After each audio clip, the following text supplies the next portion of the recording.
怪的暗號，只因我一對天眼始終大路，心思精細總有分數，當苦惱冤案總可得到，攀山跳海我都永不卻步，只需要根據感覺他的引導，機警的我總有一套，問誰賣力實力我認最好，逐步構思我分析圈中哪個可以，然而縱使身體此刻透支，來望我知穿梭空間太過勞意，讓你知我話是追根究底，一心偵緝到底，絕對機警偵探出位，憑我事實上懷有絕藝，追根究底，始終偵緝到底，撞破艱險的計中計，憑我解開此經的這個謎。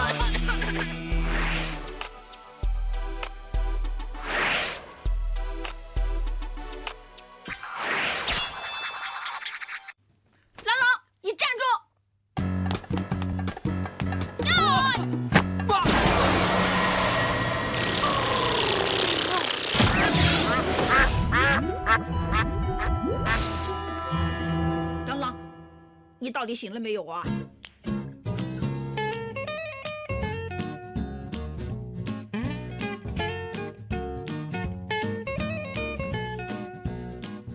哇，想不到你人不怎么大，这么大力气！哇！你干嘛突然松手了你？你刚才突然间这么大声喊，我一害怕就松手了。你没事吧？哎呀，别管他有没有事了，你刚才是不是感应了？你是不是感应了？你怎么知道我有感应？你穿的什么衣服？不怕老师跟他说了啊，我们穿的衣服啊，全都是曲奇的。唉，难怪我有感应呢。你们疯了，穿死人的衣服！哎呀，朗朗，不怕告诉你了。其实呢，自从曲奇死了之后啊，这里有很多稀奇古怪的事发生啊。就像刚才，保险丝烧了。我跟撒姨呢，就怀疑曲奇的死其实另有冤情嘛。烧保险丝嘛，别自己吓自己了。哎呀，什么自己吓自己啊？你刚才明明感应了，对不对？是啊，你刚才到底看到什么了？我怎么知道啊？我只看见鸭子从水里冒出来啊。什么？水里有鸭子冒出来是什么意思啊？我怎么知道？哎呀，别管他什么意思，总之呢，现在很肯定，曲奇是被人谋杀，也可以解释了为什么曲奇的怨气这么厉害。朗朗啊，你快点帮曲奇找出真正的凶手嘛，要不然他又来找我们了，我们好害怕。是啊，你看看我们两个眼袋比钱包还大，每晚睡不着。是啊，你看看，真的很大哦。我更大，你看。真是见鬼了！这些呢，就是鉴证科在曲奇的宿舍呢搜证的时候拍摄的照片。大家可以看见呢，这个厅里的窗户当时是打开的，位置呢就正对着曲奇沉尸的地方。而在窗框的位置呢，IC 姐姐还找到了几组指纹，证实了是属于曲奇的。而窗对着的这个位置呢，还找到了一双鞋，这双鞋呢也证实了属于曲奇的。同时呢，在大厅的这个柜子里找到了一瓶开了的红酒，还有一瓶安眠药，和曲奇尸体胃里的酒精和安眠药的成分呢是完全吻合的。曲奇呢很可能就是喝红酒吃安眠药，跟着就走到窗台那儿，脱下那双鞋，爬窗跳楼自杀。不过呢，其实在这个案子里还有很多疑点的。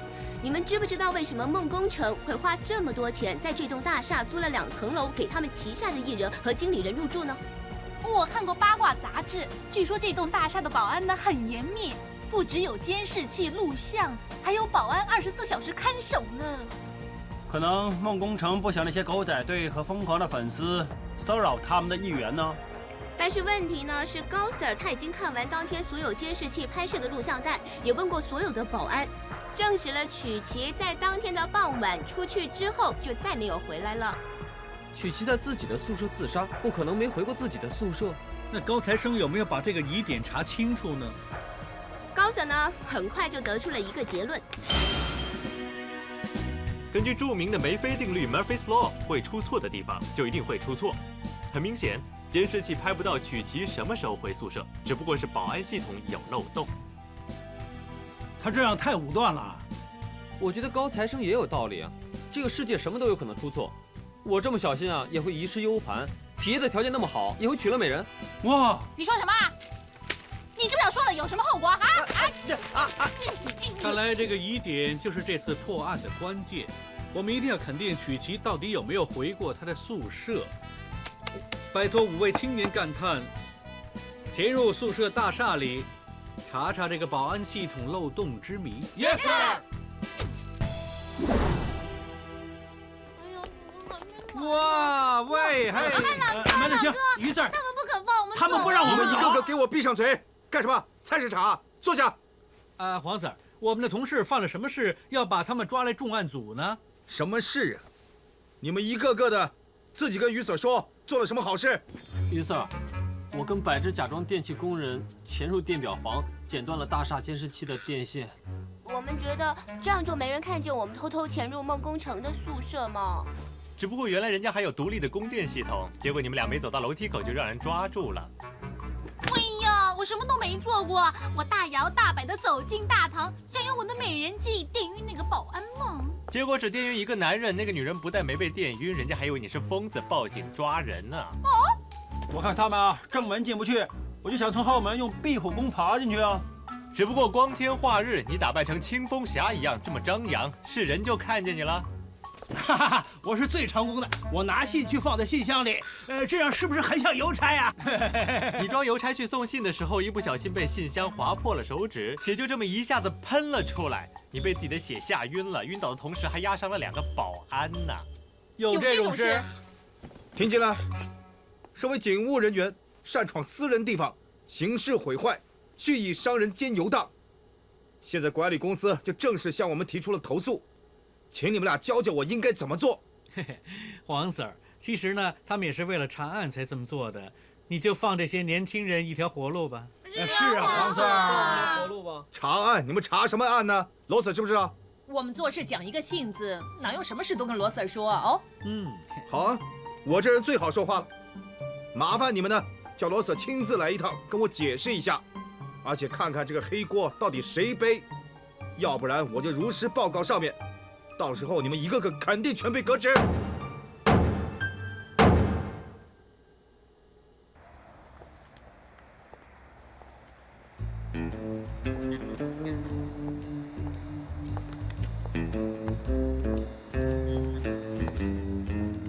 你看他那2个袋子的牌子，宝宝的小腰鼓，真是他买给宝宝的。是啊，他不上班来给宝宝买玩具，也就证明他很疼宝宝了。好，那就进行 B 计划，让罗 Sir 站起来。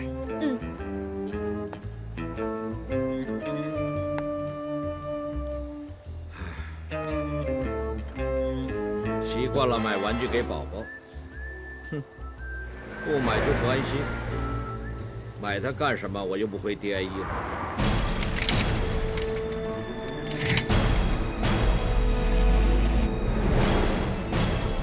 跪下！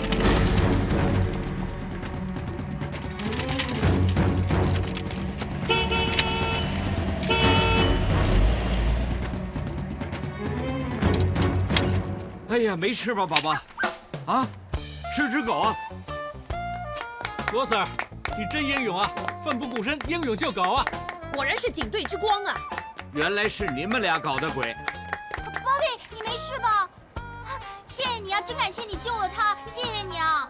哇，大哥，全靠你啊，做英勇救了狗啊！是啊，你真厉害啊！厉害，太棒了！罗 Sir， 你别再躲起来了，你看广大市民多需要你。是啊，罗 Sir， 以你的身手留在警队，肯定大有作为。你就这样不干了，这是警队的损失。你们俩嘴这么甜，有什么阴谋？罗 Sir 果然英明，谁都骗不了你。哎呀，罗 Sir， 你不知道啊，现在有人欺负 DIE， 等着你回去解救呢。嗨，罗 Sir， 你来看我呢，你一个人就行了，不用带这么多下属吧？黄 Sir， 你要我亲自来解释，我当然要带我的下属来学习学习。黄 Sir， 你要我解释什么？黄 Sir 说我们闯入私人地方，刑事毁坏，蓄意伤人，兼游荡。所以他想知道这个黑锅究竟谁背。是，你这群小子这次闯这么大祸，他们说是查案需要，不知道是不是罗 Sir 你批准他们这么查案的呢？高 Sir， 你刚才去洗手间有没有问过黄 Sir？ 当然没有了，傻呀。罗 Sir， 你不要打岔。你们查什么案呢？要这么查的吗 ？DIE 跟重案组从来就是井水不犯河水，我们 DIE 从来不干涉重案组查什么案，所以我们 DIE 查案也不需要向黄 Sir 你交代。不错，你不需要跟我交代。不过很明显，从这件事来看，你控制不了你这群下属。既然你管不了他们的话，我只有如实向上面报告，让上面帮帮你，开除他们，顺便帮警队清理淤血。我看黄 Sir 你有一点完全弄错了，我才是 DIE 的头，我没说开除他们，你凭什么要求我开除我的下属？你是重案组的头，现在跨部门干涉我们 DIE 内部的行政，你知不知道我随时可以投诉你？你这么说也就是。Any question? No. Let's go. Yes, sir. 共命運較量，望着目標不需要理風向，這是跌低總會有下。哇，真是很久沒操練，渾身酸痛，累死了。我更慘，就那麼跺了幾下，就沒有水晶腳了。呱呱叫，我没看见宝宝这么久也没说惨，什么时候轮到你们说惨啊？嘿嘿，听到罗 Sir 办案的声音呢，我们 DIE 又有朝气了。当然了，罗 Sir 是我们 DIE 的灵魂人物，没有他怎么行呢？你们不用拍我马屁，我不会像费 Sir 那样请你们吃蛋糕的。哎呀，不是的，我们说真的，这几天呢没爹地你在这儿，我们真不习惯。啊，你终于在我们面前叫他爹地了。你真是傻丫头，这么大的事怎么这么晚才告诉我？这都怪我不好，弄得罗 Sir 当众出丑。柏芝也是不想加重你的压力才没跟你说。那你真是太傻了。幸好我这次镇得住黄 Sir， 如果万一真吵到鼎爷那里，我看我也保不住你们了。罗 Sir， 我们觉得曲奇这个案子的疑点实在太多了，所以决定查下去。是啊，我们已经想尽办法了，但是还是没有办法可以突破大厦的严密保安，所以我怀疑曲奇根本就没回宿舍。如果我没猜错，这样子根本就不是自杀这么简单。所以呢，我们希望爹哎，罗 Sir， 你批准我们重新查曲奇这个案子。那听我说，我刚才对着外人是支持你们，但是这个案子是重案组负责的，如果这样就不该再插手了。哎，怎么了，宝宝干嘛哭了？他准是听到你说不让我们查曲奇这个案子就不开心了。宝宝，叔叔还没决定呢。喂。如果万一再继续查下去，让黄 Sir 抓住把柄，到时候真把事情闹大，就没得救了。其实呢，你们都不用怕，因为呢，重案组现在查的是曲奇自杀案，而我们 DIE 查的呢，就是曲奇死前到底有没有回过宿舍案。那两宗呢是不同的案子，重案组奈何不了我们的。那罗 Sir， 你现在可以让我们开档案，调查曲奇死前到底有没有回过宿舍了。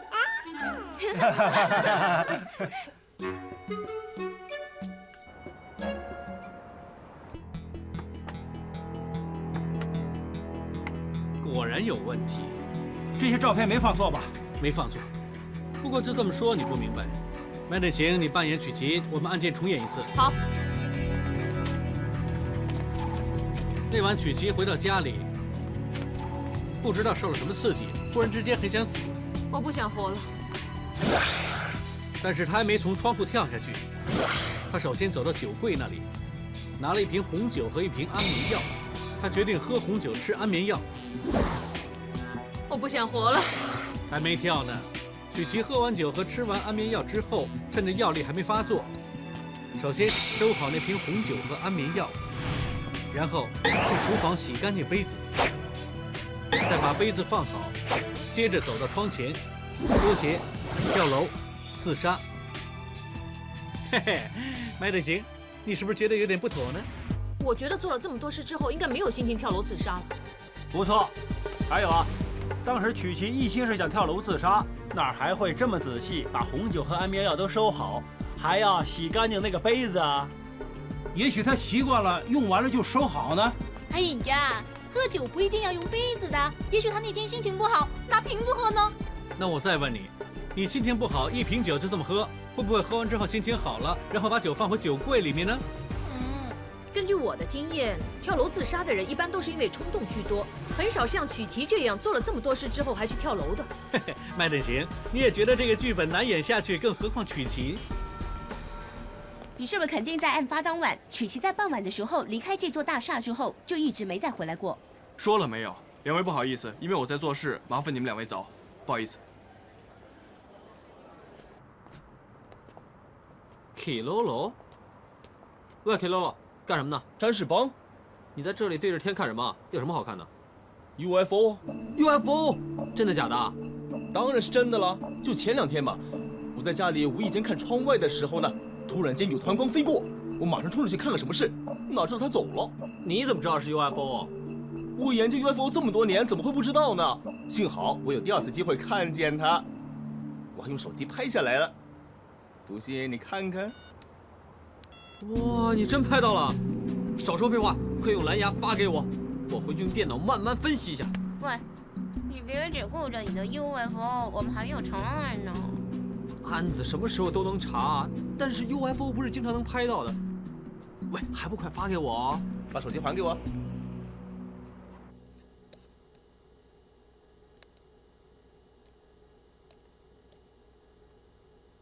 怎么会这样？连我的终极图像修复软件也不能放大 UFO， 该死的 Kilolo 用垃圾手机拍照。于 Sir 啊，詹士邦一早就在那里看 UFO 的照片，不做正经事了。你快点说说他。詹士邦，你这就不对了。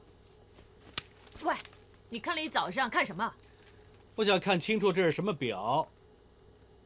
詹士邦，你说你那个什么大奔象软件呢？是终极图像修复软件。喂，好像比以前更模糊啊。还没完成最后一步。等等等等，这不是保加利的商标吗？保加利的表最便宜的也要几十万。如果我没记错，这个款还是限量版的。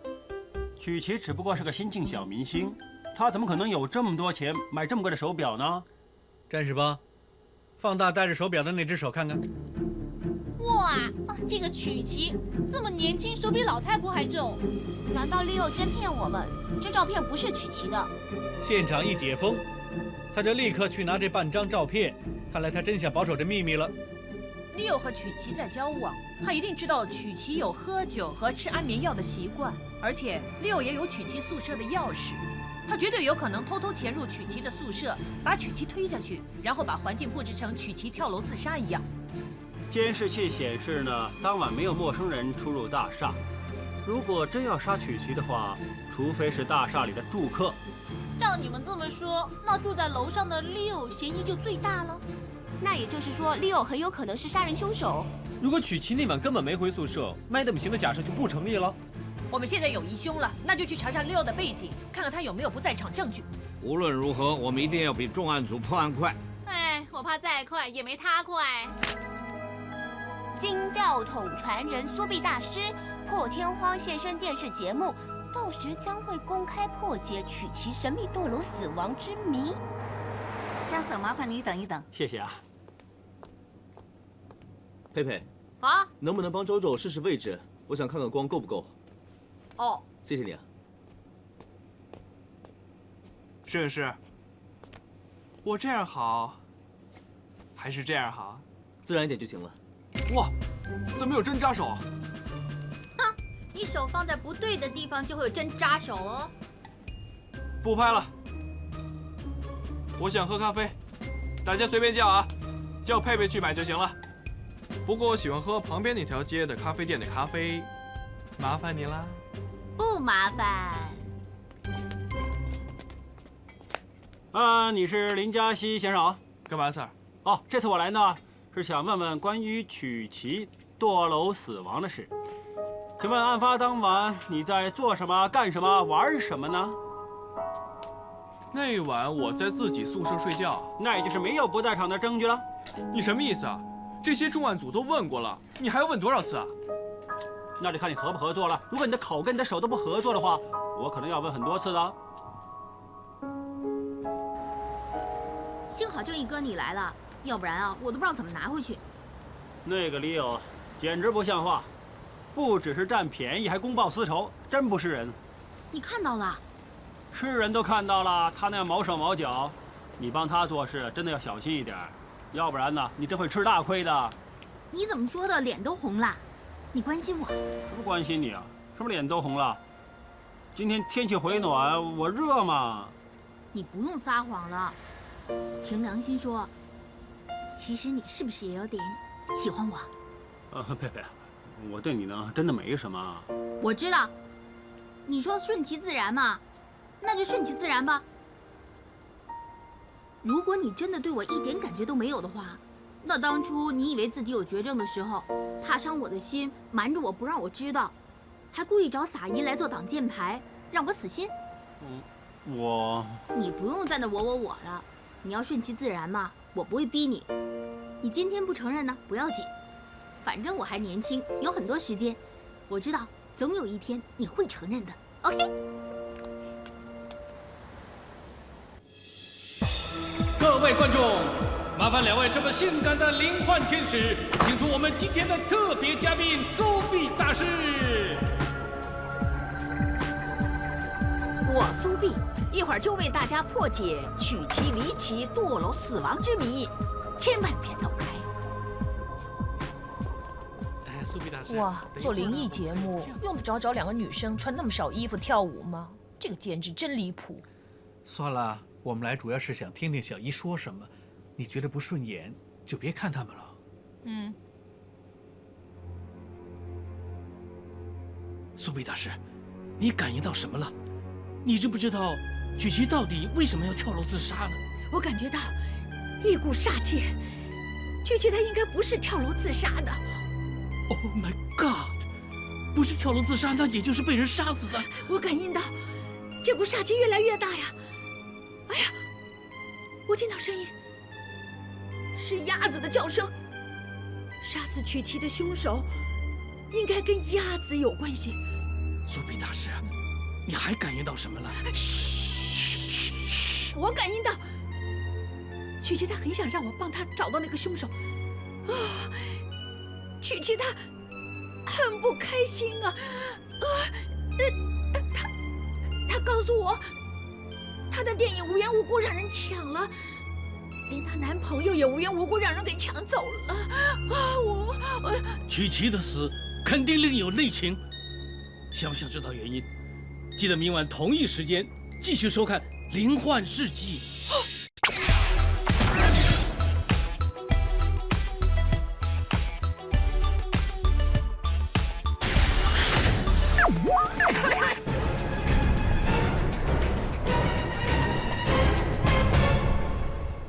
谢谢，我去喝口水啊。谢谢。喂，监制。哎，怎么了？你过来啊！不是说好了就1集吗？怎么好好又加了1集啊？那根据我的经验呢，这种有包装的节目呢，收视一定会很高的。拍1集太可惜了。再说多拍几集，你也多赚点钱。苏碧大师，你不会介意吧？那既然观众都喜欢了，多加几集也没问题了，监制。那就一言为定了。好，再见。谢谢你啊，拜拜。喂，金金朗朗，你们怎么来了？你好像很受欢迎啊。是啊。不是好像，是真的受欢迎啊。喂，我们想知道你刚才感应到的是不是真的？喂，是你不怕跟我们直说啊？对啊，我们快点帮曲奇找到凶手也好啊。哎呦，哇！哎呀，我的头突然好痛啊！不知道是不是刚才感应力用的太厉害了。不行了，我要回去睡一觉。你们2个想知道答案呢？是啊，留意明天的节目了。拜拜。哎呦，哇，好重啊！哎呦，哇，着火了！别吵啊，大师帮我开坛驱邪呢。驱邪。上！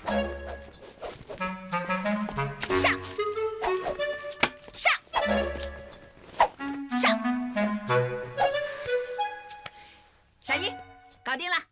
刚刚帮你开坛做完法了，应该没有什么问题了。小意思啊。怎么这么客气？辛苦了，辛苦你了。哎呀，谢谢啦，坐会儿了，别客气啊。你连道士也做，真是多才多艺呀。哎，那客人需要，我当然愿意提供多元化的服务啦。对了，今天要是你有朋友介绍的话呢，给他打个8折也无妨。撒姨，你好好的干什么驱邪啊？哎，也不知道是不是祸不单行，曲奇刚刚被人杀了，一转头，Leo又让你们怀疑是杀人凶手。我手上的 artist 一个个都出事，所以想找大师做做法了。你也不用这么担心，我们还没有证据证明 Leo 就是那个凶手。切，没有10成也有9成啦。那个 Leo 啊，他有富婆包的吗？也就是做鸭了，应了你那个感应。但是你别忘了，我们还没有证据证明曲奇到底有没有回过宿舍。你们抬什么杠？有小姨在这儿，怎么不问小姨呢？哎，对，小姨，你有没有收到曲奇给你的信息，说 Leo 就是那个凶手啊？我呢，暂时收到信息，其实是挺混乱的，我需要组织一下，你给我一点时间了。那你多看看八卦杂志，可能信息没那么混乱呢。那看看也没关系啦。不是吧？一看就看到曲奇的广告这么写。这双鞋哪儿见过？这双鞋就是曲奇跳楼之前留在窗前的那双喽。哦，这个牌子的女装鞋呢，前一些日子出了一个叫星星、月亮、太阳的 collection， 就找曲奇做代言人，所以曲奇有3双呢。他有3双这样的鞋。战士帮，你看你的大笨象软件，把曲奇穿的那双鞋印出来看看。我说了是终极图像修复软件喽。哦，来。Bingo！ 哇，朗哥你这么兴奋，难道这双鞋有什么问题？待会儿你就知道。把这双鞋印出来。那这张呢，就是艾希姐姐在凶案现场拍到的那双鞋，而这张呢，就是詹士邦刚才用大笨象软件印出来的，是曲奇穿着离开凶案现场的那双鞋。你们看看2双鞋有什么分别呢？我知道，那曲奇呢穿着离开宿舍的这双鞋呢是星星图案的，而他在案发现场，也就是自杀之前穿的那双呢是太阳图案的。那么照你们这么说呢，他出去的时候呢穿的是一双鞋，回到家呢就换上另外一双鞋跳楼自杀。有很多人有这习惯不奇怪啊，尤其是美女喜欢打扮。不会吧？像我这么漂亮，这么爱打扮，也不会特地换双鞋去跳楼啊！而且那双鞋是没穿过的。会不会是凶手把曲奇推下去？他呢想把环境布置成曲奇自己跳楼自杀那样，放错了另一双鞋呢？是不是去现场再看一次就知道了？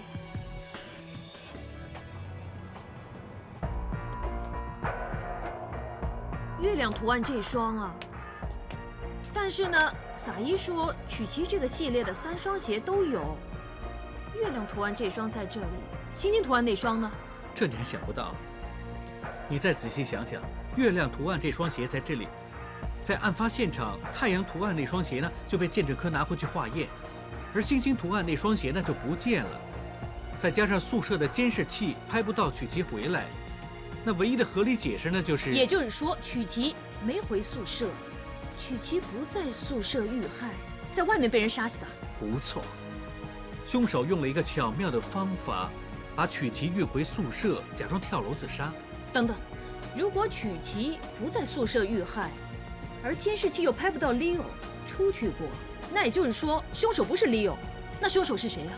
看来我们还要想通，到底那个凶手怎么把曲奇运回宿舍，假装跳楼自杀才行啊，要不然我们很难知道凶手是谁。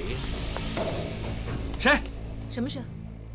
我刚才看到门口有人经过。没事，保安巡逻吧。看看。没人呐！哎呀，曲奇的鞋，曲奇的鞋不同了，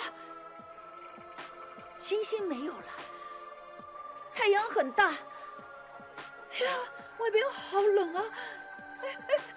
他想回宿舍，让他回宿舍吧！别杀他，别杀他，不要啊！想知道如何发展，记得明晚同一时间继续收看《灵幻世纪》。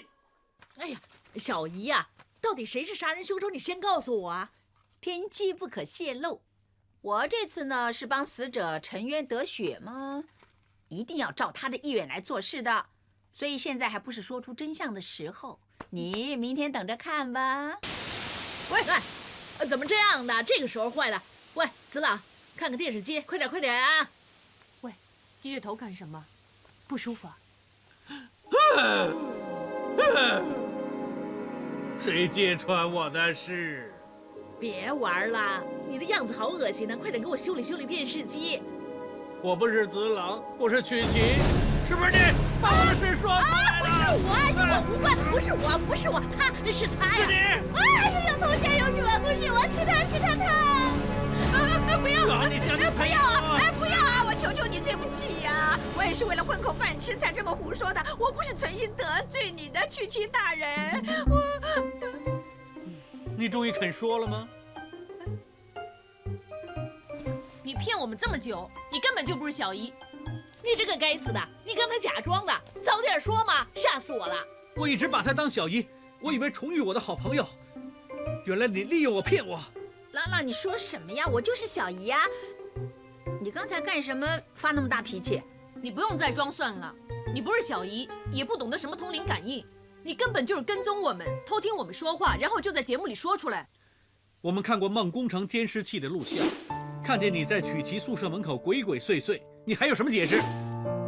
既然你们都知道真相了，那我就告诉你们好了。但是我不是存心骗你们的。是当初你们看见我就说我是小姨，那当时有一帮江湖老大在追杀我，我就顺理成章的到这儿来咯。哎，算了，我不想听你解释，你走吧，我不想看见你。我明白，我真的不应该骗你们的。我想我也是时候走了。朗朗，你自己保重哦。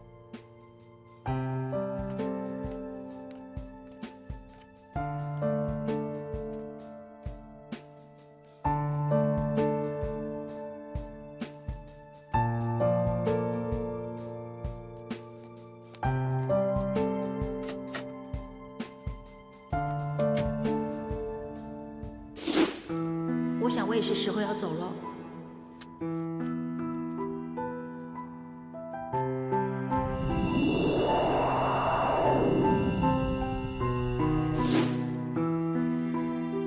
他呢？走了。哎，难怪朗朗这么生气呢，骗了他们这么久。什么事？有电梯故障了！救命啊！喂！哎，有没有人啊？救命啊！哎呦，幸好没事啊！喂，不是吧？救命啊！有没有人啊？救命啊！救命啊！救命啊！哎呀，有没有人啊？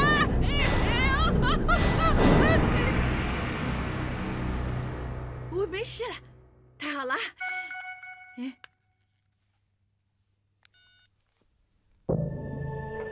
什么啊？不关我的事啊！别找我呀！真的不关我的事啊！不要啊！不关我的事，你别找我！救命啊！要救命啊！苏比，你没事吧？朗朗，救我呀！我不想死啊！救我呀！再乱讲，下面见。我问过管理员了，他说因为电梯烧了保险丝，所以才发生故障。哪有这么巧啊？一定是我上电视胡言乱语，得罪了曲奇，所以他来找我出气啊！哎，你们一定要帮我。想让我们帮你可以，你坦坦白白告诉我们你到底是什么人，为什么要骗我们？说。苏碧真的是我的真名哎，我家里几代呢都是钻研风水术数的，我爸爸呢就是名闻省港澳的金吊桶。不过是我自己不好，我好吃懒做，所以连他办成的本事也没学到。他死了之后，我就靠坑蒙拐骗到处去骗人钱。那么巧，我遇上一个江湖老大，他真误信我炒亏了股票，所以他来找我算账。哦，我们那天看见你，原来你正被人追杀。你们一看到我就说我是小姨了，那我也就说我自己是小姨了，想来你们这里暂时躲一躲啊。喂，那你平时教我趋吉避凶和上电视说那些全都是假的？不是啊，我教你的那些全部都是照书直说，不是假的。不过灵不灵就不知道了。但是我上电视的通灵感应呢，也是因为看在钱的份上才做的，我不是存心骗人的。你们一定要帮我。你也不用怕，你不会通灵，那些鬼会来烦你吗？如果他真是鬼啊，扑出来掐你就行了，哪有发短信这么麻烦？你的意思是说，发短信的那个是人？如果我没猜错呢，他在节目里应该说中了真相，是凶手想找他。糟了，那个凶手会不会真的来杀人灭口？你们要救我呀！你活该呀！不止装神弄鬼，还偷听人家查案的线索去赚钱。不是啊，曲奇跳楼死的那天晚上，我真的亲眼看见他在窗外飞下去的，我没有撒谎。那你记不记得，到底什么时候他从哪里飞到哪里呢？记得，那天晚上呢，我去珊姐的宿舍给她看风水，然后我看相架的时候呢，玻璃反射到曲奇飞过来，那跟着珊姐就接到电话，说曲奇堕楼了。那到底是怎么飞呢？他飞的连辫子也直了，很恐怖的。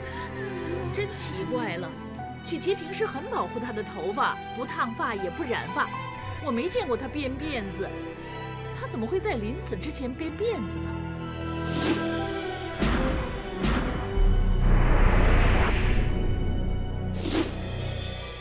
临死之前编辫子，我知道凶手怎么把曲奇运回宿舍了。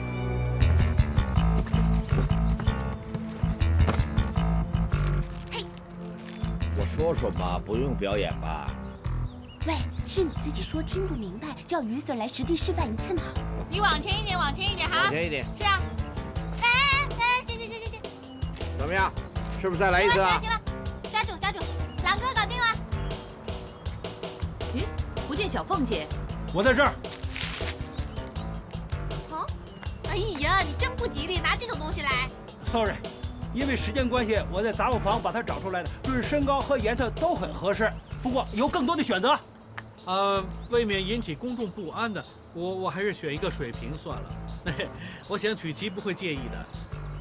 那，曲奇一直都没回梦工程的宿舍，凶手又怎么可以弄得曲奇像从梦工程宿舍的窗户那里跳楼自杀呢？关键就在他突然编起的那条辫子上。凶手就在这栋宿舍对面工厂大厦的天台绑上一根鱼丝，连到梦工程的宿舍，再引曲奇上大厦的天台，然后弄晕他，再给他编辫子，接着把辫子勾在鱼丝上，就这样把他推出去，看到差不多，剪。至于苏碧所说的天外飞尸，只不过是曲奇的尸体顺着鱼丝就这么巧从珊姐的窗前划过。那么凶手就是用曲奇的辫子吊起他整个人，头发能承受这么重的重量吗？我上网查过，是可以的，除非曲奇它是假发。对了，甚至头发可以连货车也能拉得动啊。就算那条辫子真可以吊起一个人，可是那根鱼丝怎么弄到对面大厦？这一点都不难，看电影也看得多了。那可以射箭、扔飞镖，这就打高尔夫球也行。打高尔夫球也行。上次呢，我找Leo问话的时候，看见他跟周周在拍一个高尔夫球的运动服广告。他拍广告不代表他会打高尔夫啊。不是的，我看过 Leo 的博客，他跟周周呢，为了拍那个什么鸭子牌的高尔夫球运动广告，还特地学了几个星期的高尔夫呢。鸭子牌。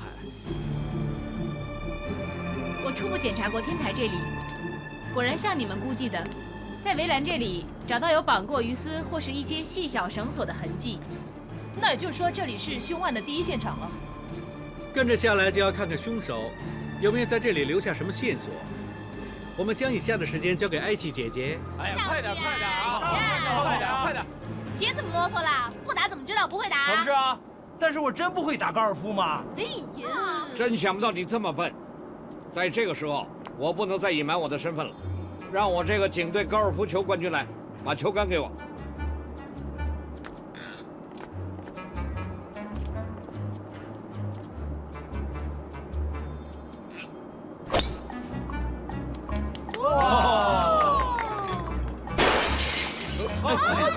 干什么呀？是谁把球打进来的？蹲下，你长得高。你们平时这么查，难怪投诉科会那么忙呢。一时失手而已。喂，如果凶手试的时候失手让人发现就不行了吗？他这么做要冒很大的险啊！蟑螂！不是吧？连死蟑螂也怕？我是人嘛，真像你似的，冰冰冷冰冰的，没有感情。那他死了，免了，好恶心啊！美人，别这么大惊小怪了，多丢人！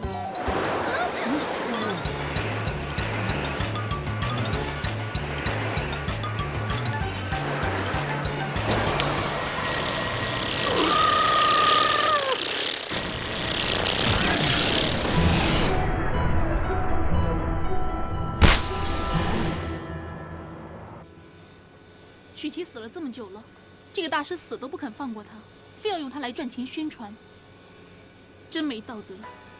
哎，开始了！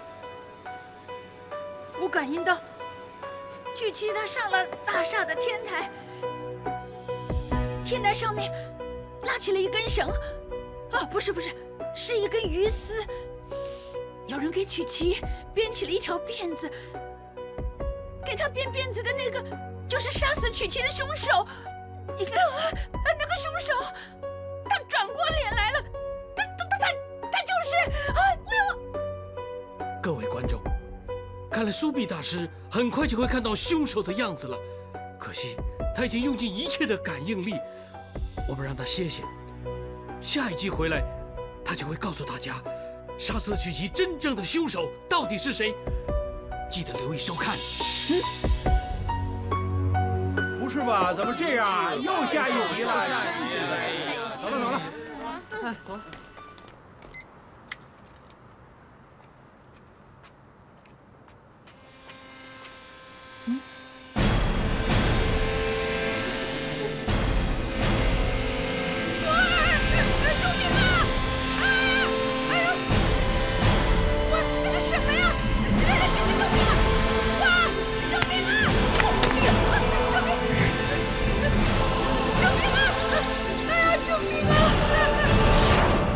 理解說古怪的暗號，只因我一對天眼始終大路，心思精細總有分數，多苦惱冤案總破得到，攀山跳海我都永不卻步，只需要根據感覺他的引導，機警的我總有一套，問誰買力實力我認最好，逐步構思我分析圈中哪個可以，然而縱使身體此刻透支。